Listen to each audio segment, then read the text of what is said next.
এই নতুন বছরে আমরা যেন আমাদের তরুণ সম্প্রদায়কে ভবিষ্যৎ, তাদের সুন্দর ভবিষ্যৎ গড়ার স্বপ্ন দেখাতে পারি, আমরা শান্তিময় পরিবেশে বসবাস করতে পারি, আমরা সমস্ত জাতিকে সামনে নিয়ে এগিয়ে যেতে পারি, সেটার জন্য আমরা সবাই মিলে করতে চেষ্টা করি। সেটাই আমাদের কার্যক্রম, এটাই আমাদের দেশবাসীর প্রতি আমার আবেদন।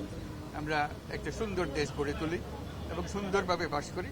আমরা কেউ যেন নিরাপত্তাহীনতায় না থাকি, শঙ্কার মধ্যে না থাকি, শঙ্কামুক্তভাবে জীবনযাপন করি, আইনের শাসনের মধ্যে জীবনযাপন করি। আমরা যে সমস্ত স্বপ্ন বাস্তবায়ন করতে যাই যার যার মতো করে, বিশেষ করে তরুণদের মনে যে সমস্ত স্বপ্ন আছে এবং আরও স্বপ্ন আসবে, সেই স্বপ্নগুলো যেন আমরা পূরণ করতে তাদেরকে সহায়তা করি, এটাই আমাদের আজকের ধন্যবাদ। আদালত এভাবে হুকুম করে এভাবে আসে, আমার তো করার কিছু নাই।